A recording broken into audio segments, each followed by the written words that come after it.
Mr. Speaker. Mr. Chairman, thank you. Representative Nolan.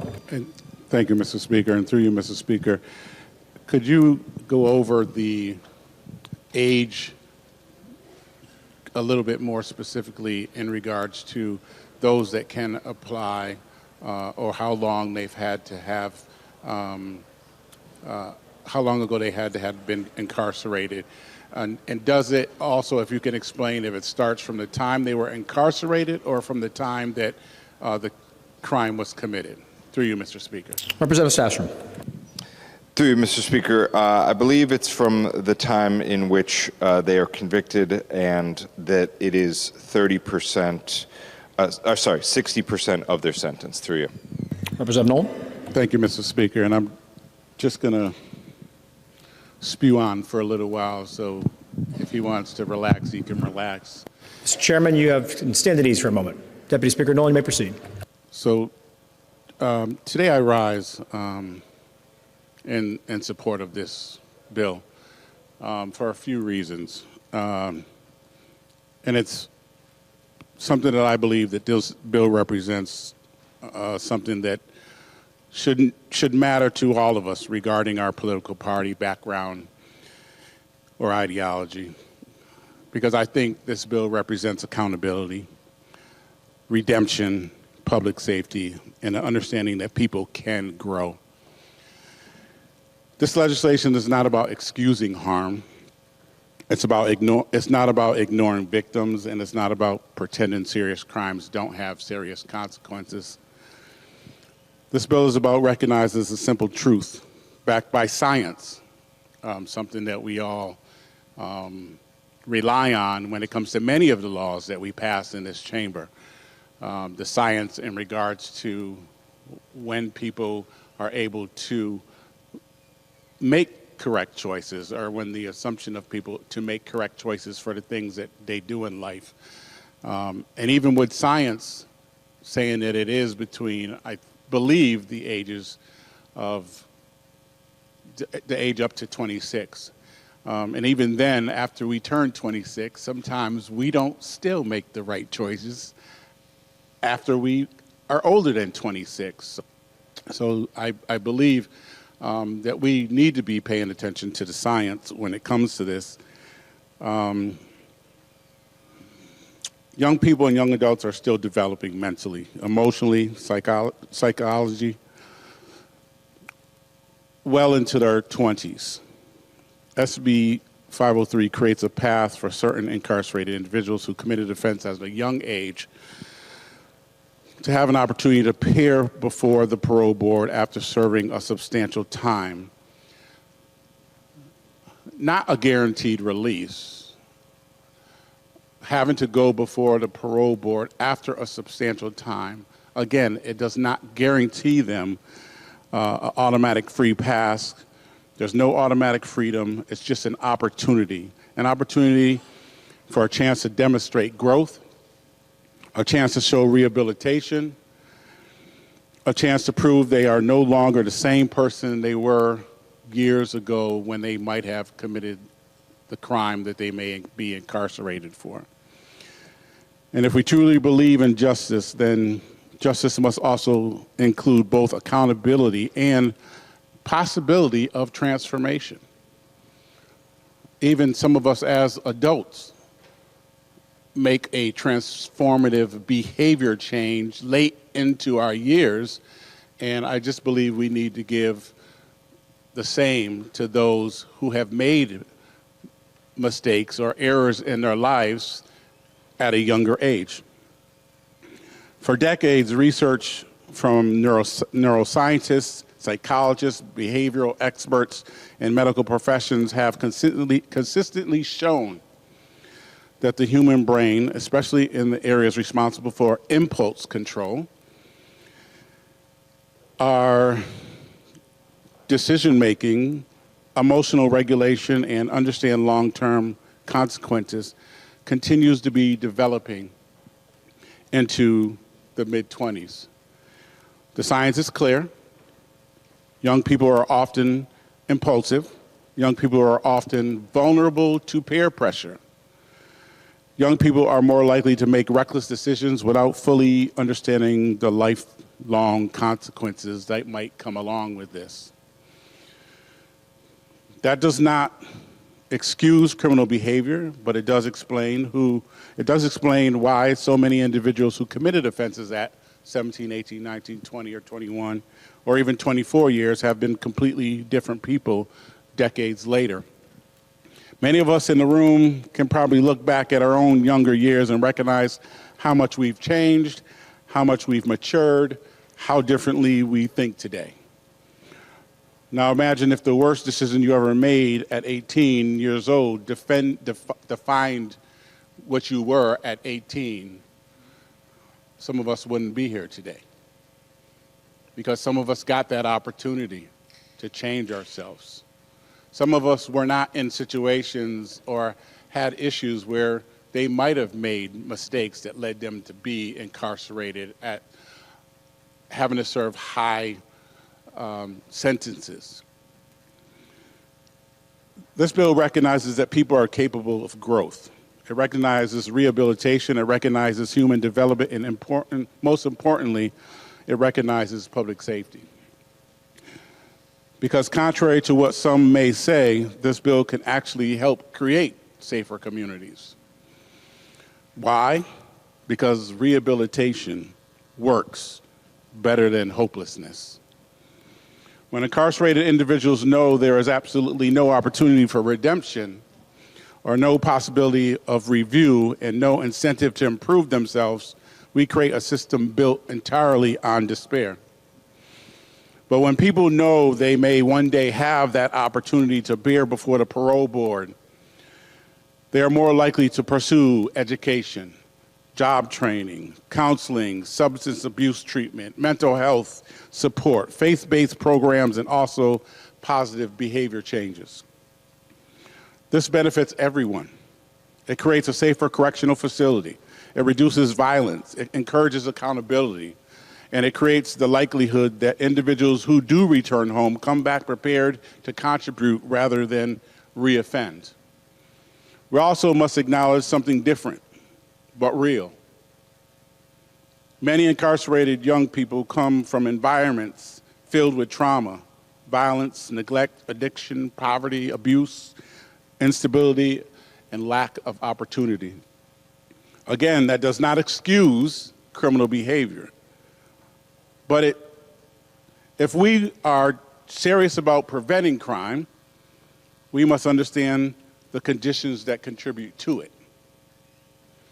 Too many young people grow up without adequate mental health support. Too many experience violence before they ever become involved in violence themselves. Too many are raised in environments where survival becomes a more familiar stability. And we all know that some of our decision-making up here is to provide our young people with the programs that they need to keep themselves occupied and out of the drama that some of them get into that create some of the issues that make them become incarcerated. We all know that there are times that we choose not to support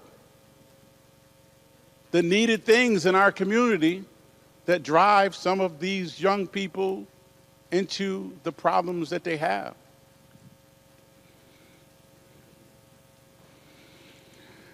SB 503 says we are willing to examine not only the crime itself, but also who the individual has become since that moment.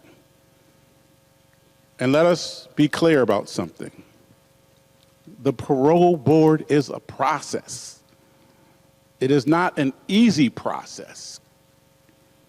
It is a process that takes great initiative. It takes great change in order for them to go before the parole board to be heard and even sometimes seen.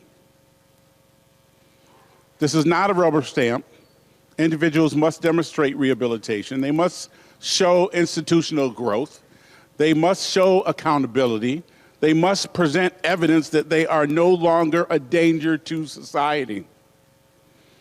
Victims and families still have a voice. Public safety remains central. The parole board evaluates conduct, programming, remorse, rehabilitation, readiness. This bill simply allows a review process rooted in fairness and evidence. Because the reality is this: not everyone who enters prison is the same person years later. Some individuals can earn degrees, some mentor younger inmates, some complete counseling and rehabilitation programs, some become religious leaders, some dedicate themselves to restorative justice work, some spend decades proving they have changed. Should we at least allow trained professionals on the parole board to evaluate that growth? I believe we should. And this conversation is bigger than incarceration. It speaks to the type of society we want to be. Do we believe people can change? Do we believe redemption exists? Do we believe accountability and second chances can coexist? I believe they can. Faith communities across our state talk about forgiveness and transformation. Mental health experts talk about development and rehabilitation. Employees talk about workforce, reintegration. Families talk about healing. This bill reflects those values. We must also recognize the financial impact of endlessly incarcerating aging populations, especially those who may no longer pose the same public safety risk that they did back at that time. Connecticut taxpayers spend significant resources on incarceration. When individuals have demonstrated rehabilitation and can safely reenter society under supervision, that can reduce long-term correctional costs while allowing investments into prevention, education, youth programming, violence, mental health service, addiction, treatment, and community support systems. That's what we are here to do. This is smart policy, I believe. But beyond policy, this is also about humanity. I've spoken to individuals who entered prison as teenagers and are now middle-aged adults, being successful, having careers, owning businesses, creating families that also become successful. Some deeply regret their actions. Some carry shame every single day. Some have worked tirelessly to improve themselves. Again, this bill does not erase pain. It does not erase victims. It does not erase accountability. But it says that after substantial time served, after growth, after demonstrated rehabilitation, we are willing to at least review whether continued incarcerating serves justice or public safety and the values we proclaim to uphold. I believe it's reasonable. The United States Supreme Court itself has repeatedly recognized developmental differences between youth and adults when considering sentences and culpability. That recognizes that recognition exists because science matters. Facts matters. Human development matters. And we cannot say we believe in rehabilitation while creating a system that denies any meaningful opportunity to demonstrate rehabilitation. We cannot say we want people to change while simultaneously telling them change will never matter. This bill creates hope paired with accountability, and hope can be powerful. Hope encourages discipline. Hope encourages growth. Hope encourages transformation. Mr. Speaker, I believe this bill gives an opportunity for people to have redemption. And though it may be hard for some to swallow, I think we are led sometimes by our faith, sometimes by humanity, and sometimes by the love that we're supposed to show one another. That rehabilitation is something that we have a responsibility to try and give and show. Thank you, Mr. Speaker.